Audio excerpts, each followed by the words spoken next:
ID number? 2010 1043 10. Tatlong offense mo na to ah. Nakalimutan ko po yun, nagmamadali ko. Doon mo na sa labas, hindi tayo ng instruction.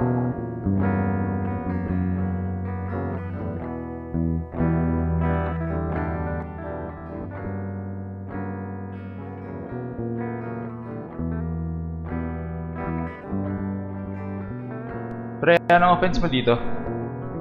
Wala, nakaiwala ng ID. 4 beses na. Oh, pareho lang pala. Ano kayong papagawa sa atin dito? Ayun, sabi ni Jude, baka doon sa stage, doon sa may quadrangle. Nakakanta? Oo pre, ewan ko ba sa kanila? Parang may binugbog tayo kung makapag-disciplinary action. Oo, naman nila. Nakaiwan ko lang yung ID ko dahil nagmamadali ako, kakanta ka agad. OA talaga, para bang nagnakaw tayo. Pero hindi ako kakanta ah. Bahala sila.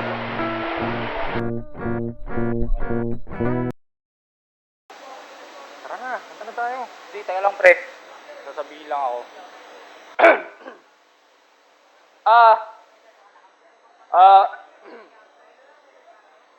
Hindi ko to ginagawa dahil payag ako. O dahil sa may masama kami nagawa bilang sa estudyante. Ginagawa namin to para mapatunayan na patuloy tayo nasa sa ilalim ng power trip ng school na to. Hindi kami masamang estudyante. Napaglibangan lang kami ng mga mayabang at walang magawang opisyal ng school na to. Kasi hindi nila kayang gawan ng paraan yung mga pagkakamali nila. Kaya ito, gumagawa sila ng paraan para pagmukhang tatamad-tamad at kung ano-ano pa ng masasamang imahe yung mga estudyante. Dahil hindi nila kayang gawa ng solusyon ng problema nila. Hindi sa atin ang problema eh. Sa kanila. Doon. Sige. Tara na. Tayo na natin. Tapusin na natin. Bayang haligi na ang ating kalinangan, talino at asal sa mahal na paaral ay nasubukan. Nililok ng mga guro, hinubog ng mga libro, sumpa man ay di kalilimutan. Paaralang mahal, tiyak na babalikan. Pagyayamanin, ikararangal, mabuhay, mabuhay, paaralan. Bilib kami sa'yo.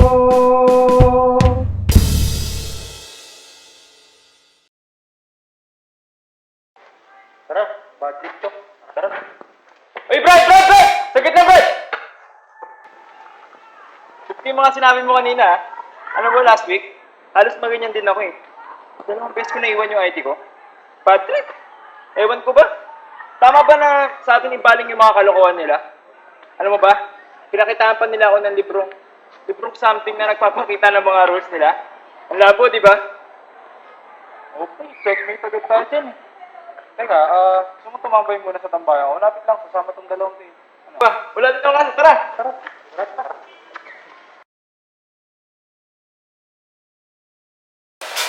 Sodium citrate, sodium chloride, citric acid. Sasag mo. Sorry, Brad. Ito yung mga images lang namin dito eh. Balik na ba? Uy, ano nga pala si Dex? Pasok mo. Part-time tayo ko dito. Si Jude, si Bert, saka si Kape. Alala ko sa secretary office kanina, kumanta kami. Galit tayo sa school eh. Pareho pala tayo. Kalimutan nyo lang ID mo, kanta na. Sa susunod yan, may expel na kayo kapag hindi nyo nabalik yung library books in time. Ewan ko ba? Sabi sa akin kanina, gusto daw nila panatili yung security ng mga estudyante. Kamote, ba't sa atin pinabalik, di ba? Hindi nga tayo mga makakasahit ng estudyante. Siguro dito. Hindi, joke lang. Yung pagkukulang kasi nila, hindi dapat sa atin pinabalik eh. Kita naman agad din sa monitor, yung sa computer ng security guard. kung estudyante o hindi. Paano makakapasok magnanakaw, di ba? Ganyan talaga siguro eh. Yung mga pagtulong na sa security sa ating binabalik. Ba't hindi sila maglagay ng madaming guards or CCTV or kung ano man? Kung sa ano, ba't sa ating binabalik na lang palagi? Oo lagi sa ating binabalik eh. Tignan nyo, yung passing rate natin sa board exam, saka sa mga sabahan, sa CPA, exam. Tapos, anong ginawang paraan? Ginawang paraan, ilagyan tayo ng mock board, yung commencement examination. Bawat tapos mo ng physics, math, ay mga major subjects na yan. So, yung mga kalokohan exam na bukod sa may bayad na, hindi ka ba makakausan hanggang hindi mo na ipapasa? Oo nga eh. Balita ko, ang dami na de-delay dahil dyan. Dapat kasi sila nag-aayos na eh. Tingnan mo, gusto niya ang good quality graduates. Dapat nag-hire sila ng good professors. O kaya try-try ng mga professor, di ba? Oo, pwede yun. Bakit kasi itong pinasukan natin, vacuum cleaner, yung mga pera ng mga nanay at tatay natin. Eh, bawat ka lang sa klasyo, bibili ka muna natin sa bookstore, tas palagi ka namang bagsak. Kahit taas-taas ng tuition mo, di ba? Eh, nako. Speaking of bagsak, feeling ko, nasisipa na ako sa course ko eh. Kahit pangalawang bagsak ko pa lang, ha? Hindi ko pa sure talaga kung babagsak ako eh. Dito yun eh, yung prof namin, may quiz kami, di ba? 1 early dadating.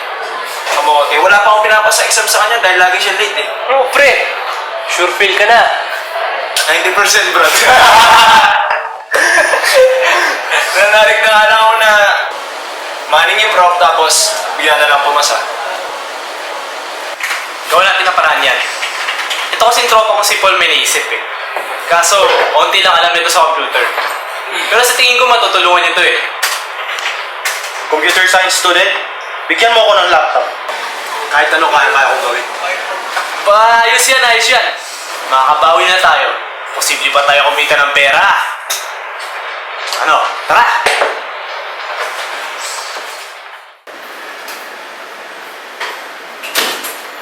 Paul, 15 babasahin natin ngayon.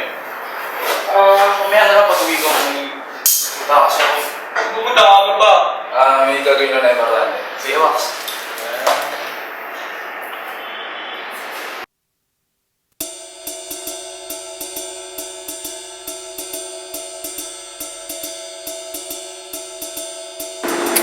Hello sir, I'm from IT department po. May install na po ako sa system. Teka, lunchtime na eh. Lunch break namin. Okay lang sir, ako na lang pong bahala. Sige.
Yes!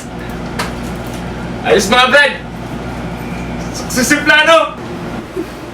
Ayos, nag-text na rin yung kliyente natin. Ayos na daw, pasado na grades nila. Full scholar pa. Siyempre, ayos di ba? Nakatulong na tayo kay Kape, natulungan pa natin yung iba. Tapos, tiba-tiba pa tayo sa pera. Oh. Ayos yan. Eh, kung palagi ba naman ganito, eh di tiba-tiba tayo. Wala yung mararating natin. Brad. Relax lang. Panigurado mahuhuli tayo niyan eh. Pero, may plano ako, mas malupit to. Paniguradong malaki kita dun. At iiyak tong school natin.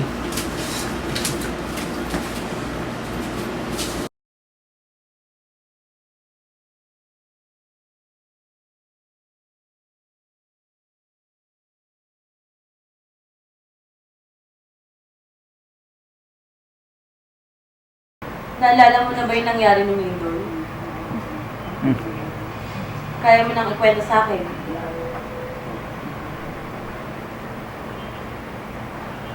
Nasa mall ako nun. Tapos, biglang lumindol ng malakas. Gumuguho na yung building. So, nagtago ako sa ilalim ng isang bakal na lamesa. Mukhang matigas eh. Anyway, nagising na lang ako ng hindi na ako makagalaw. Kahit yung ulo, kahit yung kamay ko, kahit yung paa ko, hindi ko maigalaw. Tapos, bigla na lang may pumatak na tubig. Sana tubig na yung pumatak sa noo ko.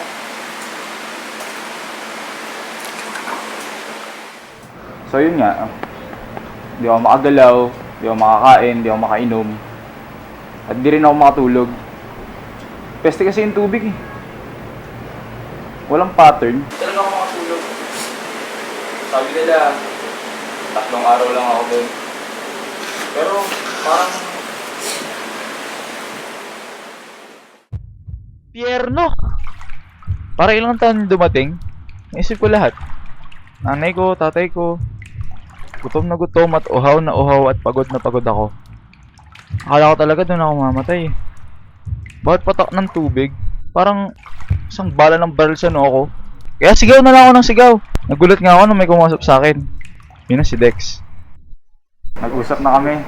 Konting gantuhan. Ewan ko kung bakit may lakas pa ako makipag-usap sa kanya. Hanggang sa naligtas ako.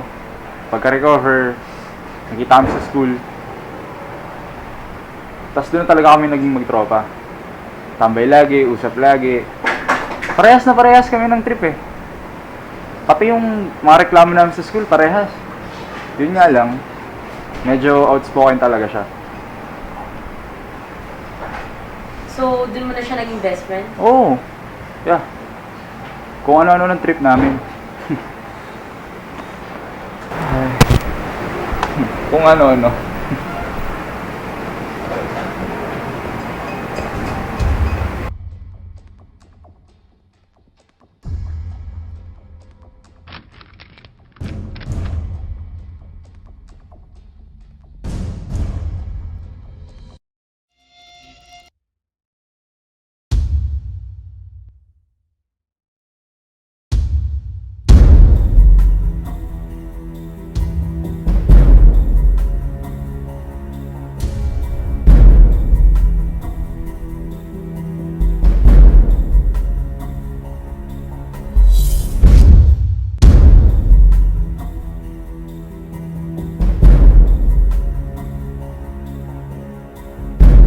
Ano bang ginagawa ni Bert dito? Ito yung first part ng plano natin. Dito mo si Bert. Inahack niya ngayon ng main connection ng computer ng school ito. Pagkatapos niya, full control na tayo. Pwede na tayong magbaksa. Pwede rin tayong magpasa ng mga sadyang. Ang isa po maganda dyan, hawak na rin natin sa security system. Tsaka yung mga finances ng school na to. Pwede na tayo mag-enroll. Tsaka pwede na natin ma-refund yung mga enrollment fees natin noong nakaraan. Bert, bisa mo! Sige na naman ako! Silip ka pa!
Hoy, gising!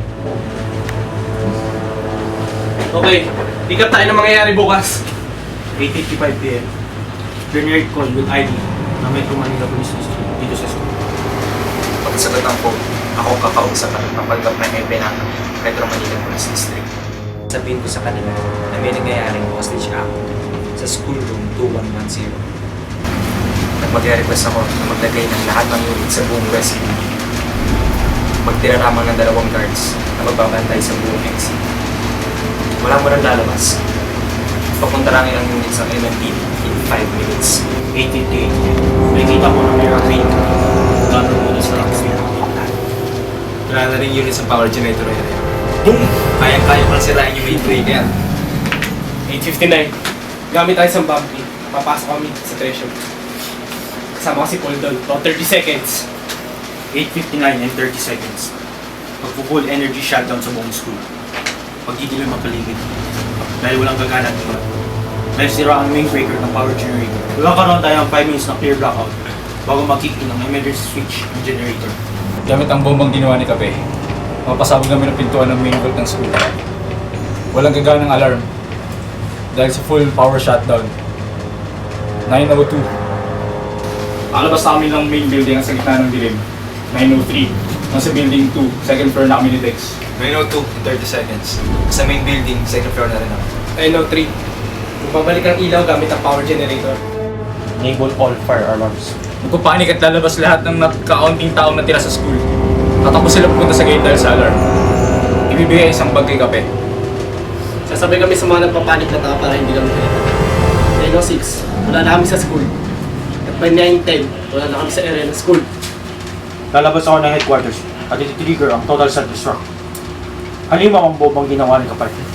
Siguradong walang maiiwan na trace dito sa loob ng headquarters. And by 9:30 p.m., lahat tayo ay nasa cave sa SM Manila habang naghihintay ng in-order nating isang bucket. At 3 bag na naglalaman ng 20 million pesos. 10:30 mo mapapansin ang mga guard na nabuksan natin ang treasury office. 10:35 pa nila makikita na sumabog ang pintuan ng vault. At bago matapos ang gabi, mabibingay ang buong Pilipinas sa lakas ng iyak ng mga nawalan. Okay na!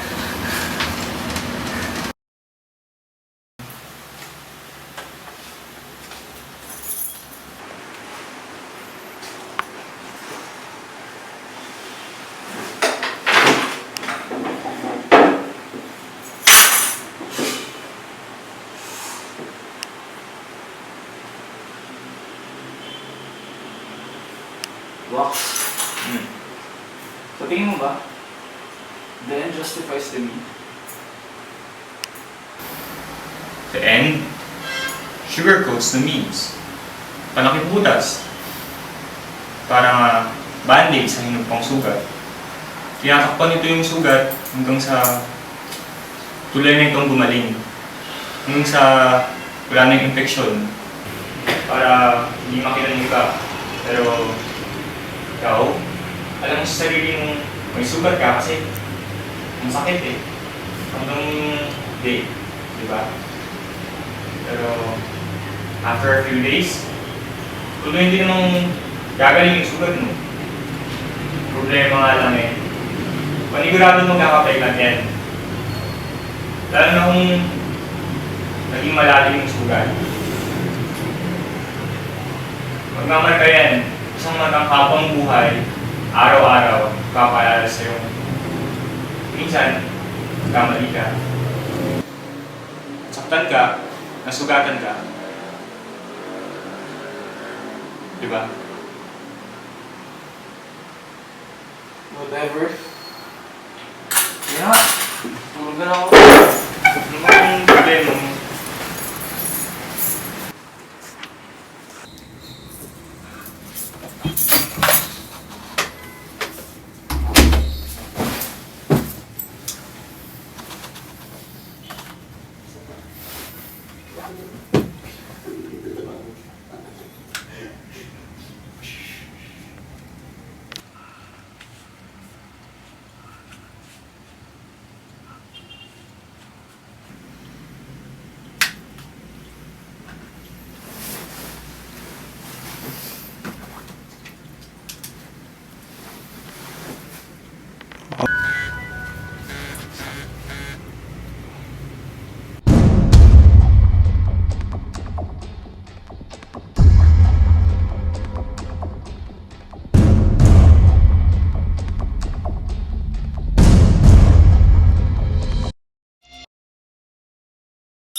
Oh, Jude, ganito ka ba?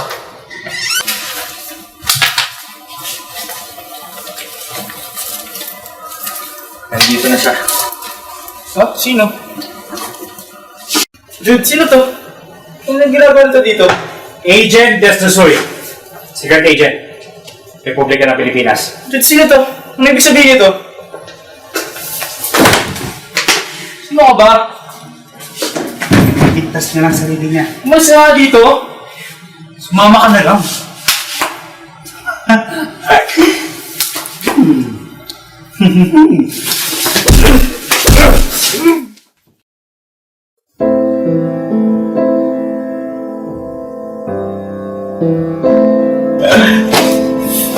Ka dito mo! Oh! Ha? Oh! Ay!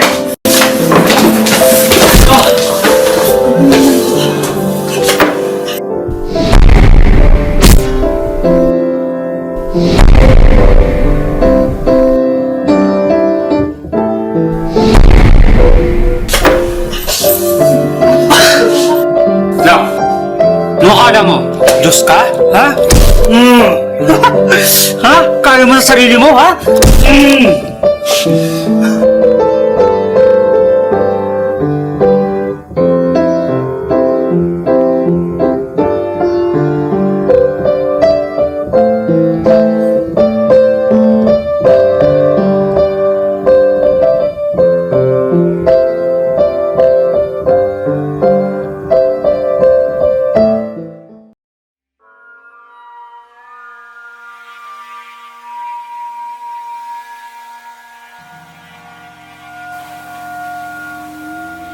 Ayaw mo pa rin ba pag-usapan ng mga sugat na yan?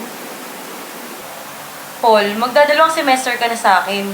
Hanggang ngayon ba hindi mo pa rin ako pinagkakatiwalaan? Alam mo namang nandito ako para sa'yo. How's the patient, doctor? Confidentiality. Wala akong pwedeng pagsabihan ng kahit anumang pinag-usapan natin dito. Sagrado yun sa trabaho namin. Naalala mo yung best friend ko na kanikwento ko sa'yo? Si Dex. Bumuo kami ng grupo kung makailan lang. Binalak namin limasin yung milyon-milyong piso ng school namin. Pero, hindi namin natuloy. Kasi, traidor kami na sa namin kasama eh. Nagsumbong ba naman sa secret service natin? Peste talaga? Siya bang may gawa niya sa'yo? Oo, yung agent. Peste? Eh, ba't niyo ba naman nanakawan ng school? Naiibang na ba kayo? We were ambitious.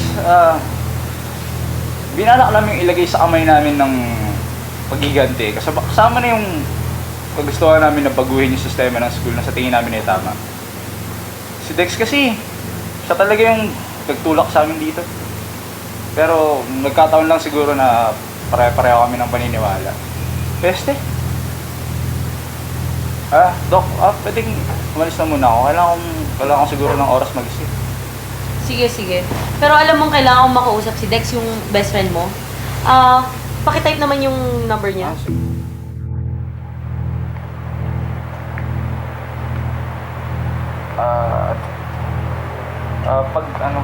Pag tinawagan mo siya, baka hindi siya sumagot kasi baka nag-iba na ng SIM. Tinatawagan ko siya, puro dial tone naririnig ko. Hayaan mo na, subukan ko pa din. Sige to. Sige. Oh, nagre-ring naman ah.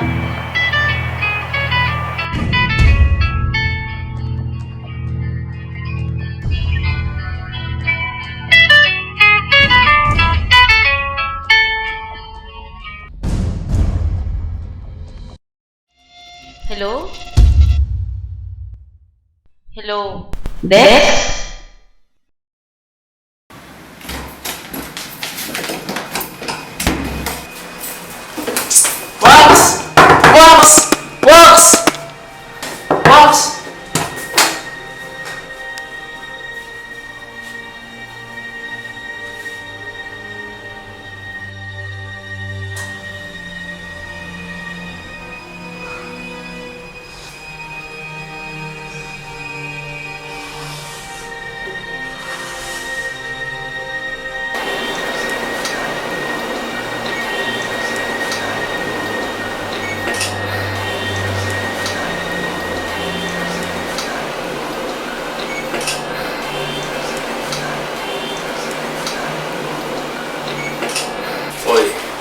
pang itama ang lahat.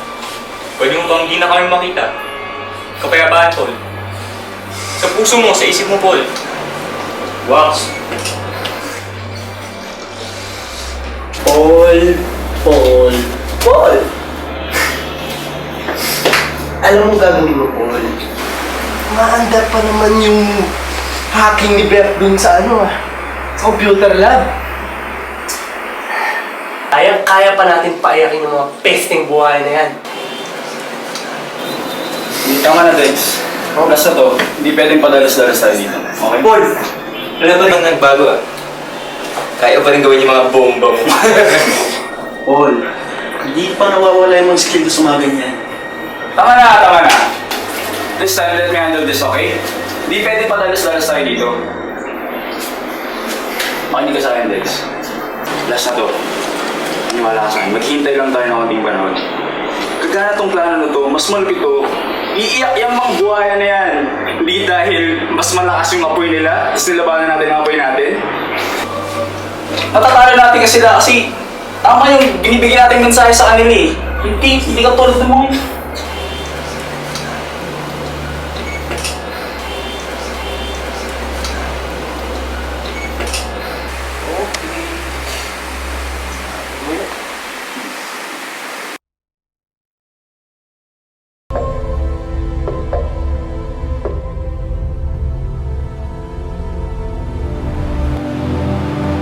Panay ng pasasalamat ko sa'yo.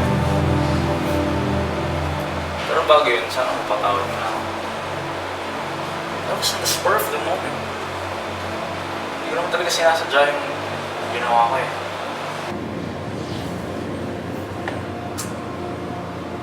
Hindi ko naman talaga sinasadyang pahirapan yung presidente ng Sul kanina. Hindi naman niya magigets na nakakahilo lang yung pinami ko sa kanya, saka sa mga girls niya, saka sa mga staff niya. Gusto ko lang naman ma-range siya sa akin. Pero, siguro after 2 or 3 hours, makatayo na ulit yun. Habang mo lang naman na may halong pampamanhid din.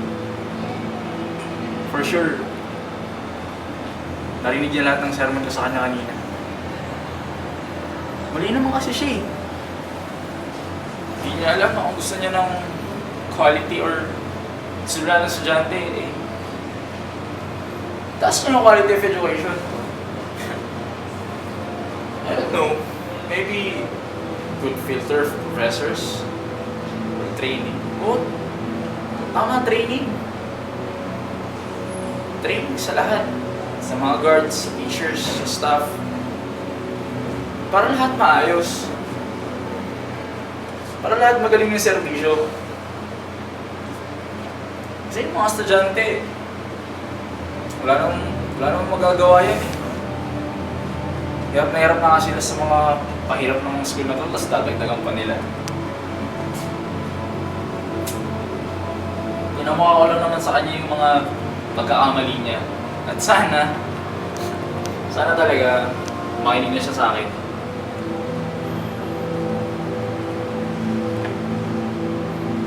Pero, maya ang konti, nakakatayo na ulit yun. Siyempre, masusunod sa mga posisyon. Tapos, uhulihin na nila ako dito.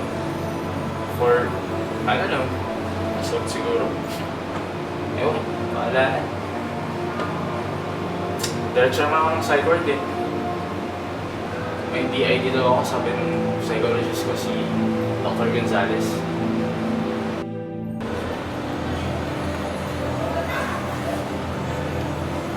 Tagal ka.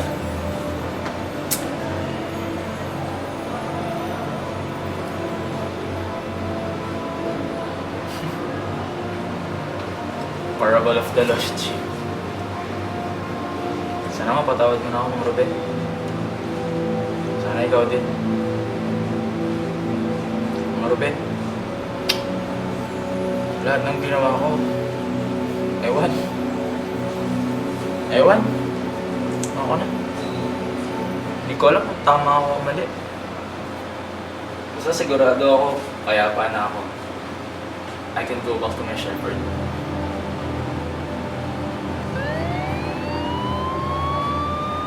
Ayan na. Nandiyan na sila. Sige.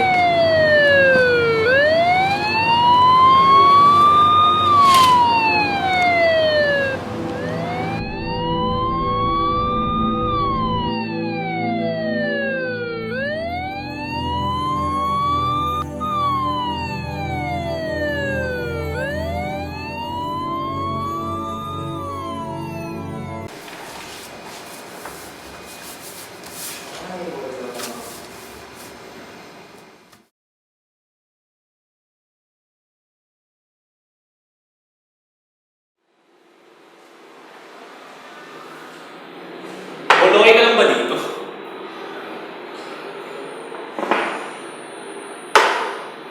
Kailangan ko pagbayaran ng mga nagawa ko, Dex.